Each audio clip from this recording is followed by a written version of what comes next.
Hello everyone, welcome back. I'm doing some continuing tests today to see what happens if a bullet exits a house in a home defense situation. As we know, houses are made of very light, thin material. The steel drums that are using are very light and thin.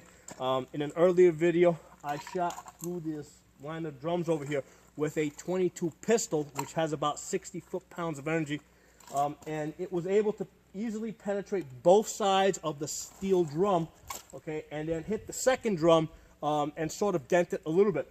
Now the interesting thing is when I shot it with the AR pistol, it did the same thing. It only got to the second drum. And then when I tried it with the AR-15, we saw that the AR-15 and the AK-47 are able to get to the third drum, but no further. So here's the thing: there's a very big difference between the 60 foot-pounds of energy of the 22 pistol and the 650 foot-pounds energy of the AR pistol. So for all that extra 600 foot-pounds of energy, we're not getting that much more out of it. And then when I use the longer barreled AR and AK, which have the AR has 1,200 foot-pounds of energy, the AK has 1,500 foot-pounds of energy. All that did is get me to the third drum. So I'm not getting very far by adding more power, which is leading me to conclude that it's not the material that's stopping the bullets. Okay, what's happening is when the bullets go through the thin material, the bullet destabilizes and it starts tumbling. So as it tumbles through the air, air friction is slowing down the bullet. So it's the air that's actually stopping the bullet and bleeding the power out of it. Which is why as I throw more and more power, behind the bullets, I'm not getting that much further, because once they destabilize, air friction is slowing them down at a very fast rate. And also, in the prior videos, you'll see that the bullets are also dropping. They're impacting low, pretty low on the barrel, while I'm aiming across the top. So right now I'm going to try this Mosin Nagant. The Mosin Nagant has almost 3,000 foot-pounds of energy. It shoots this really big 7.62 by 5.4R. So it's got almost 3,000 foot-pounds of energy. And I've already done this a bunch of times. I already fired 5 rounds through it, and I can tell you that it's getting me to the third drum. Okay, I'm not getting any further than I was getting with an AR-15. So let's do this again, and then I'll show you the bullets.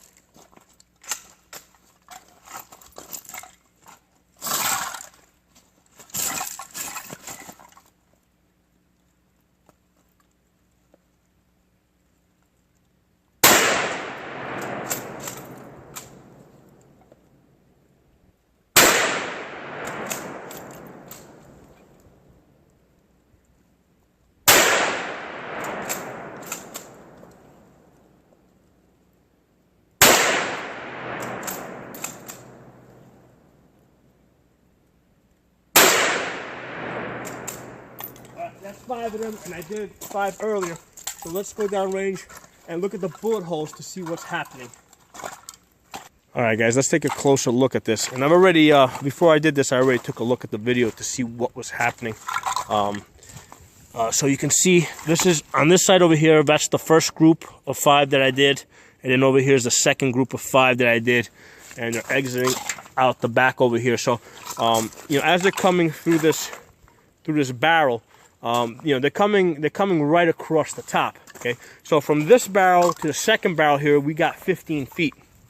So in this 15 feet, these things are spinning out of control. You can see how they've opened up from here to here. You can see how they've keyholed. You see how they've keyholed over here. All right, so these things are really spinning. All right, and then for the most part, when we get to the third barrel, right? There's the third barrel. We got, that's 2 over here that went through here. We got 1 here. That one barely cracked it. Okay, and that's it.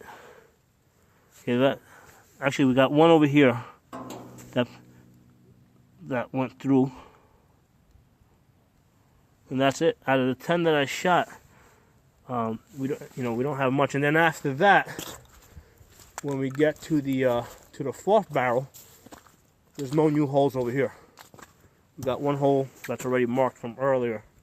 Okay, so I could see in the video that the bullets were impacting the berm. Okay, but what I saw is that they were very wide. I mean, there was a pretty big, whereas I was shooting a pretty tight group into the barrel. I could see that there was like, they had opened up so that there was like almost 15 feet between the bullets impacting that berm. And some of them actually looked like they hit high. I suspect that they might have actually hit the ground first and bounced up into the berm. Okay, so that's what I'm kind of suspecting with some of the ones that I saw hit high.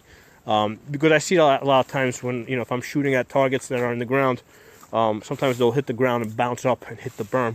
So that looked like that. So what I think is happening is they're going through. This is the second barrel here. They're keyholing through.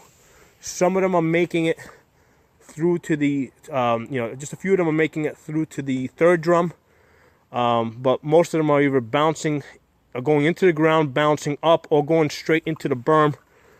And I suspect that, just because they're tumbling, they're not going to go too far. They're going to probably go another 100 feet, maybe 200 feet max. But I don't think that they would go any further than that because they've lost all stability. Now, going back to what happens if these bullets exit your house. Yes, they are immediately lethal as they exit the house. But again, they're not going to go too far based on the tumbling that I'm seeing. And they're tumbling within 15 feet. So they've already destabilized. I was actually really surprised that the Mosin Nagant would tumble this quickly. I initially, what I expected was that it would at least make it through the second drum or even the third drum before it started actually turning over, because like I said, these drums are so thin that a 22 pistol will penetrate them on both sides. So that's what I have for you guys. If you guys have any comments, feedback, please put it in the comments section. If you're not a member of the channel, subscribe. I'll see you guys next time.